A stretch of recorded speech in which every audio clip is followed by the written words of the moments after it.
It's official, Meghan Markle is now selling Lili. We knew this was coming. She's doing it against Prince Harry's wishes. Oh, and by the way, she's doing it after Ted Sarandos, her great mate from Netflix, unfollowed her on Instagram.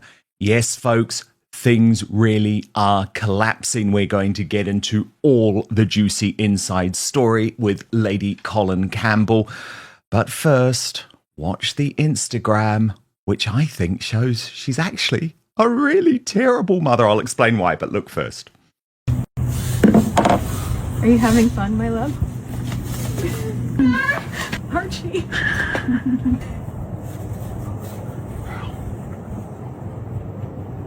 Yes, I think you can. Let's go. Let's go.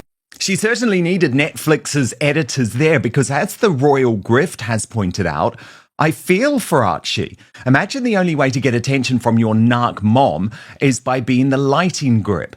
Kid crying in the background and Meghan laughing like a rabid hyena. And if you listen to this edit from the royal grift, you can absolutely hear the cries. Are you having fun, my love?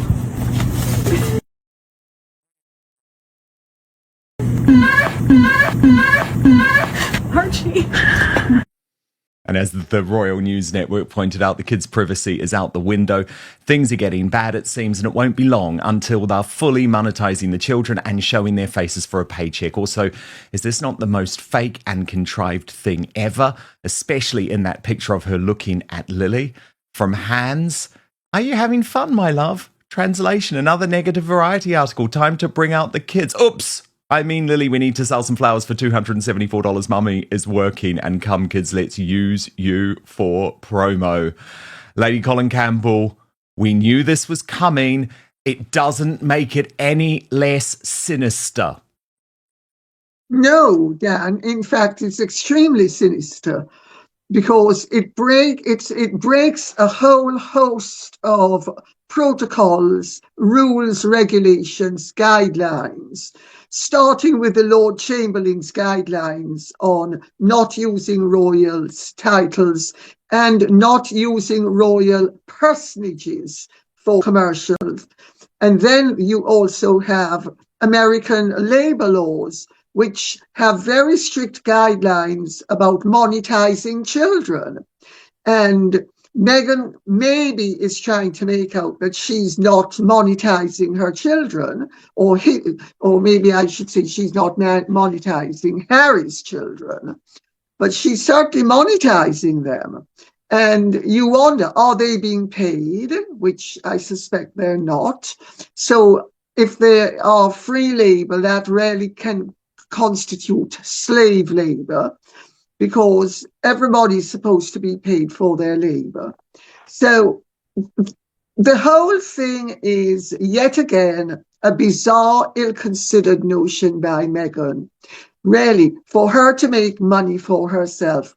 And everything she does ends up actually failing. The only thing that has succeeded that she's been involved with was the Netflix documentary of their lives.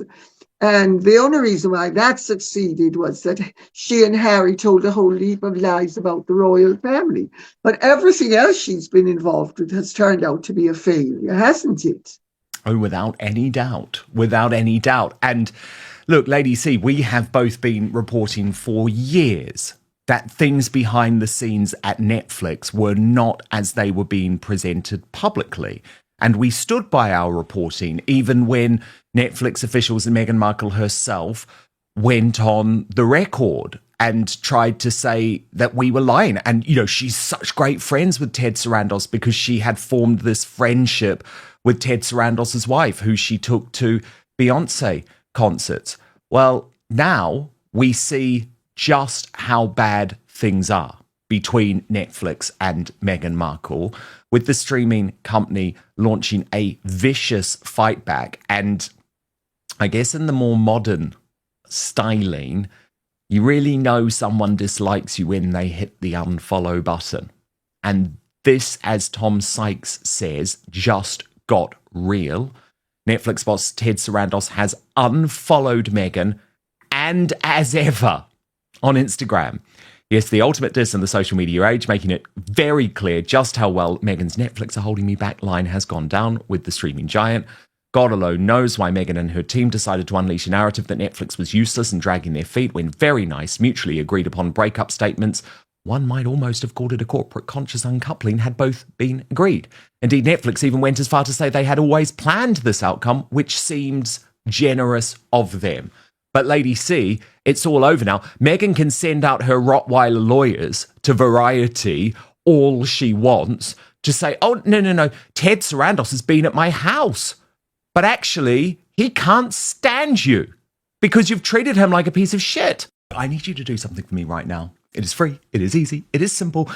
Just hit that subscribe button on YouTube.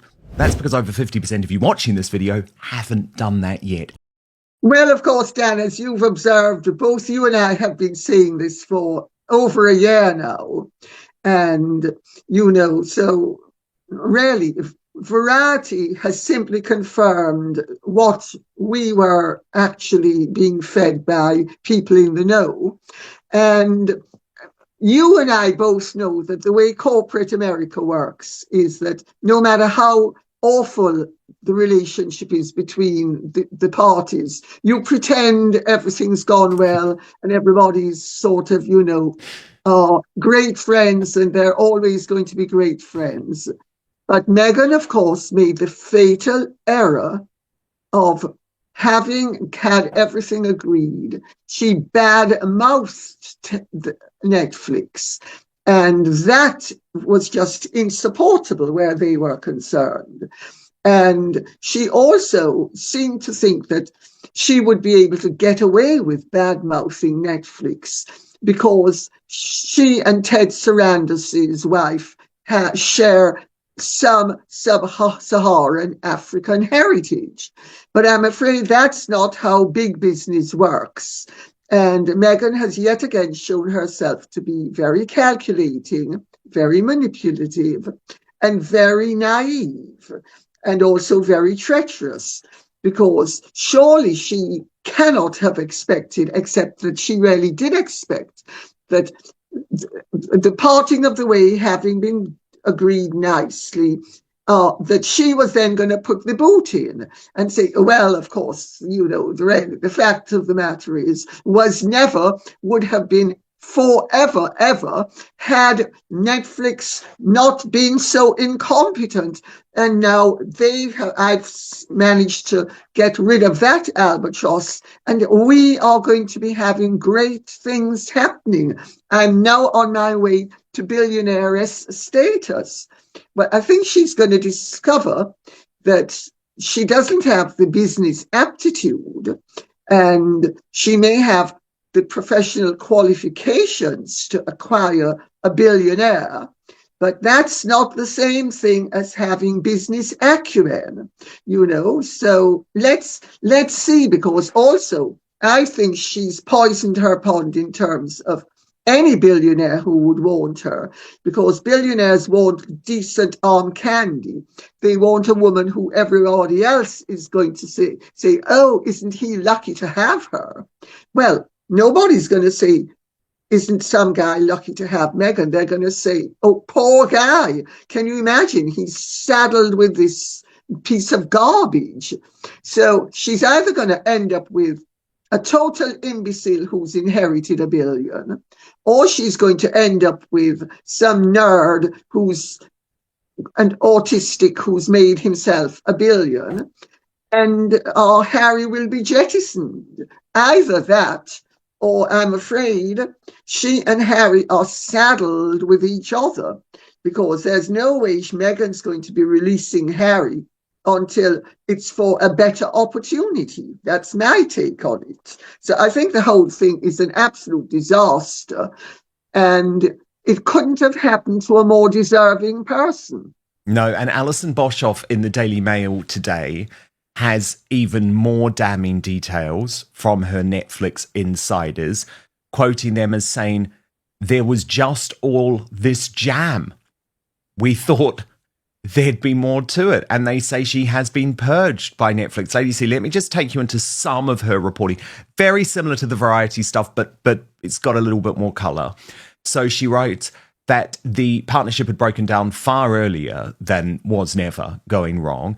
At the first available opportunity, exactly 1 year after coming into being, in fact. When Netflix started out, the idea was for the streamer to partner with the brand at least until it was profitable, but that's not what happened. I am told this week the relations have been in serious difficulty since the autumn of 2025.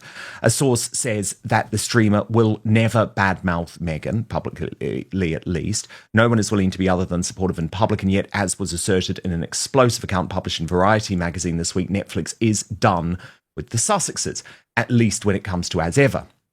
It's not out of the question that there will be a further seasonal special of With Love Meghan, but I'm told I don't think anyone is going to be killing themselves with an effort to work with them at this point. And she then talks about all of the executives. It's not just Ted Sarandos unfollowing Meghan and As Ever. It's a whole load of senior executives. The same is true, she writes, for the coterie of Netflix executives who used to work with Meghan and the brand. She has effectively been purged. And then she quotes a Netflix source saying the issue was sales in the end. The product was not taken up in the way that people had hoped. The jam thing became totemic. There was just all this jam. We had thought there would be more to it.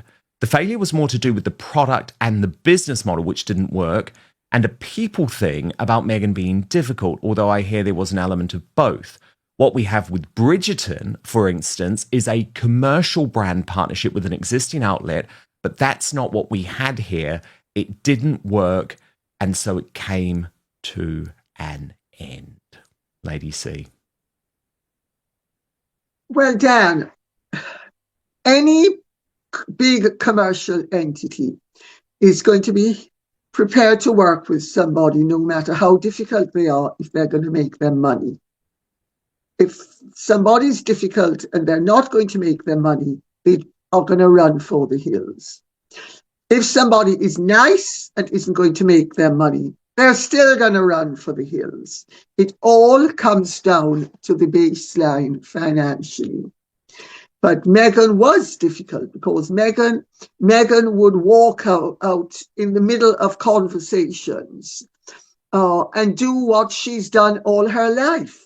Because Nikki Pretty, who was her childhood friend, said that even as a little girl, if you said something to Meghan that she didn't like or did something that she didn't like, she would simply withdraw, and she would freeze you out until such time as she decided that she was going to be able to defrost.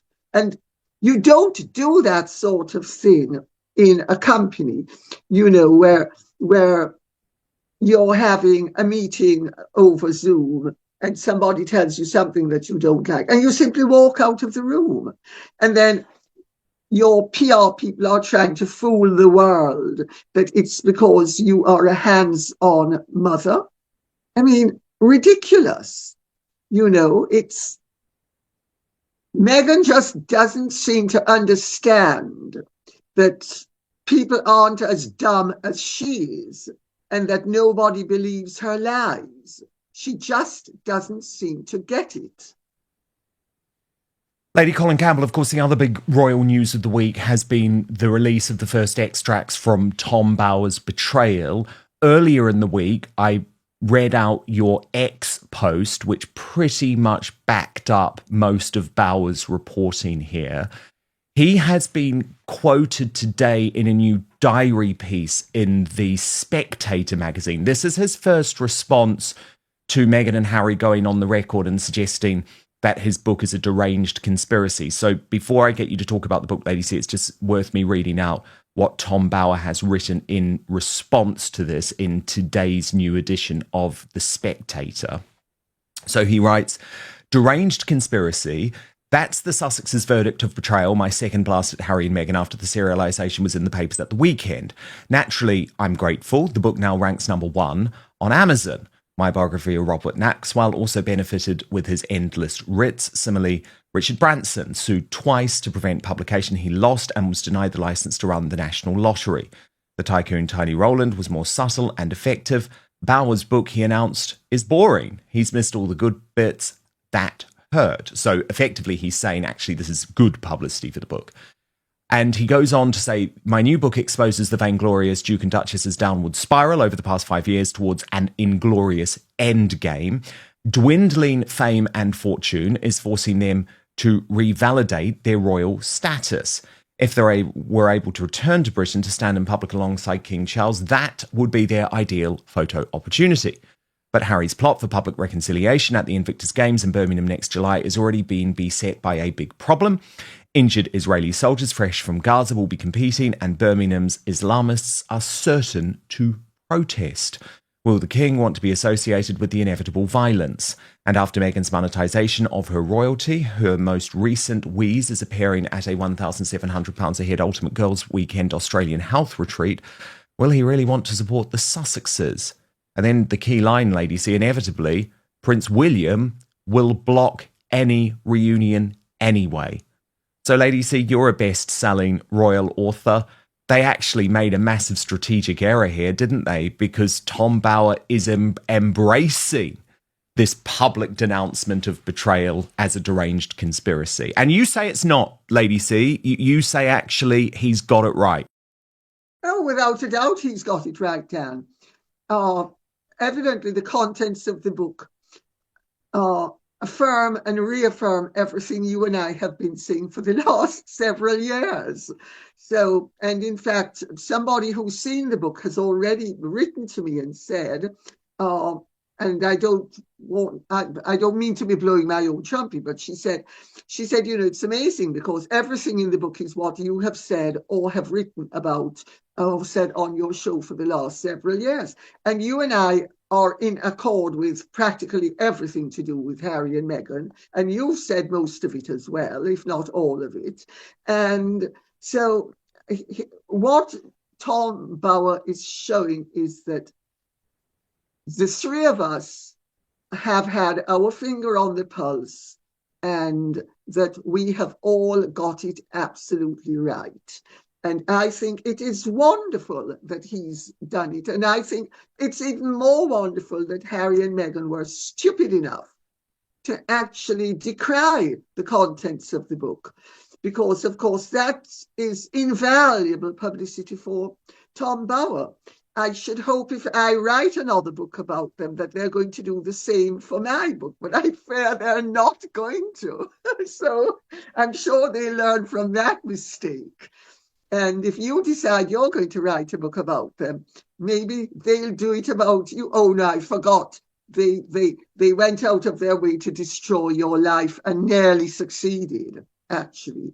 Indeed. So, indeed, they did. I mean, this is the thing. They try different strategies, don't they, Lady C, with different people. And their fury about Tom Bauer appears to be that the Times newspaper decided to serialize the book.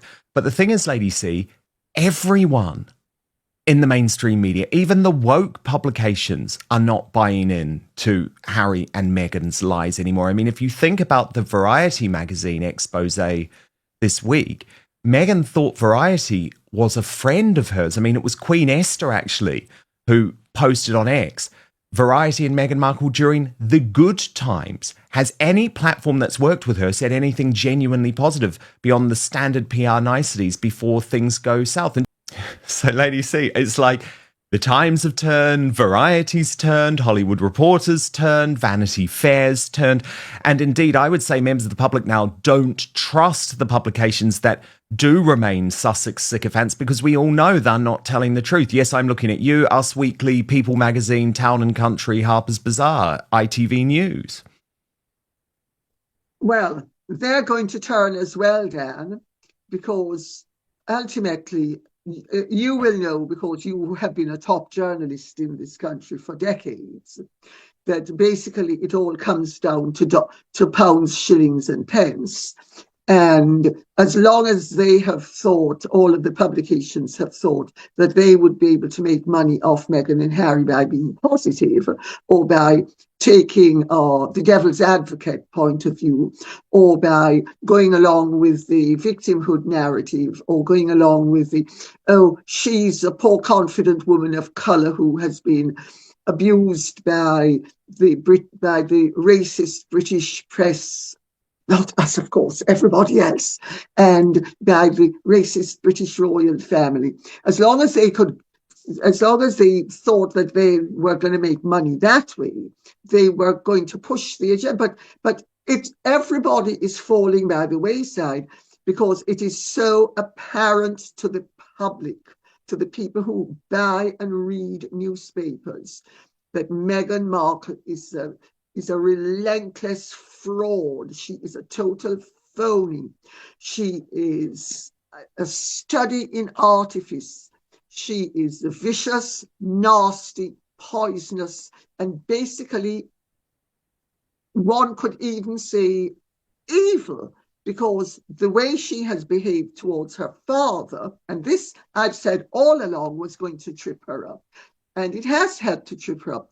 Her father's amputation and her response to it has done more to damage her than anything else recently, in my view. And you just read the comments of people. And I think that even the magazines and newspapers that have been pro her are turning, and they are very occasional, but every single one of them, even People magazine and Page 6, have come out with pretty anti-Meghan things recently. So it's only a matter of time before everybody is on the same page as to how dreadful she is. At which point she's either going to have to disappear off the face of this earth without trace, or then she's going to start to do enough to retrieve her situation with some positive coverage that will allow the publications to be somewhat positive occasionally. But I think the halcyon days of all the publications cutting and pasting what Sunshine Sachs and Meredith Maines sent them, I think those halcyon days are long since over, and they're only going to get worse. What do you think? Oh, big time. Big time. Things are getting much, much worse because all of the natural allies have now been lost. Lady C, there was one other major piece of royal news I wanted to mention today. This is in regards to Sarah Ferguson, the former Duchess of York, Fergie, with reports that she could now be stripped of the freedom of the city of York. Let me just take you through the Telegraph reporting on this, Lady C. It's just broken in the past few hours. They write, first it was Andrew Mountbatten Windsor who was stripped of the freedom of the city of York. Now his former wife faces the same fate. York City councillors have proposed a motion to remove the honour awarded to the couple as a wedding gift in 1987 from Sarah. It is the only item on the agenda for an extraordinary council meeting that's going to take place next week, March the 26th. The move was first mooted last October after revelations concerning Ferguson's relationship with Jeffrey Epstein. Claire Douglas, the council leader, said at the time, we deplore the continued associations with Epstein by carrying the York title. Lady C, I think this is going to be inevitable, isn't it? She's going to lose it. Well, I think it is inevitable. Let's remember the council is very Labour, very left-wing. So it was always going to seize upon anything that it could to sort of, shall we say, trash the royal way.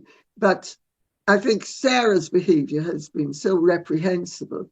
Although I will say one thing, that after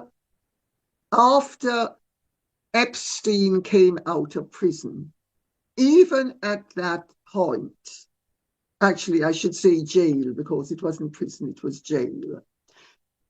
There's a difference.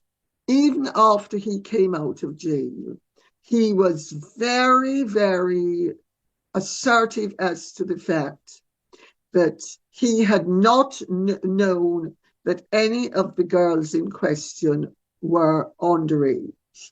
And people accepted that. Now, I'm not taking up for Epstein because I've always said that I deplored the man and thought he was a pervert. But the fact of the matter is that it's somewhat unfair for people to look back and think that everybody knew what a pervert he was. Prince Harry and Meghan Markle have always had a complicated relationship with the media.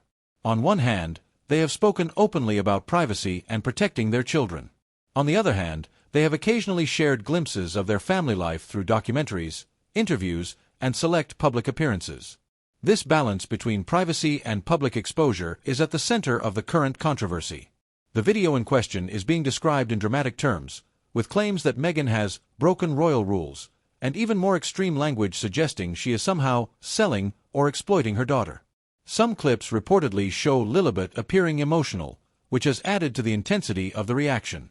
However, it is important to understand that phrases like selling are not literal. They are being used to suggest commercialization or strategic use of media content. There is no verified evidence that Meghan Markle has done anything inappropriate or harmful involving her child. The idea of breaking royal rules also needs context.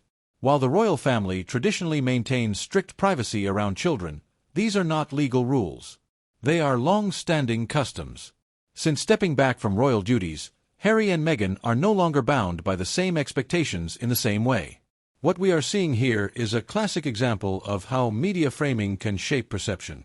Words like sinister, crying, and breaking rules are designed to create emotional reactions. They draw viewers in and encourage strong opinions, even when the underlying situation may be far less dramatic. At the same time, it is understandable why this topic sparks debate. When children of public figures appear in media, questions about privacy, consent, and intention naturally arise. These are valid discussions, but they need to be grounded in facts rather than speculation. As of now, there is no confirmed evidence that Meghan Markle has acted improperly or violated any laws or formal rules. The controversy is largely driven by interpretation and opinion rather than verified information. This situation also reflects a broader issue faced by many public figures: how to balance personal life with public presence. For Harry and Meghan, that balance is constantly scrutinized, and even small moments can quickly become major headlines. So, is this a genuine controversy, or another case of online speculation being amplified? At this stage, it appears that the narrative is being driven more by dramatic interpretation than by concrete facts. What do you think? Is this a valid concern about privacy, or is the reaction being blown out of proportion? Share your thoughts in the comments below, and don't forget to like and subscribe for more balanced takes on trending stories.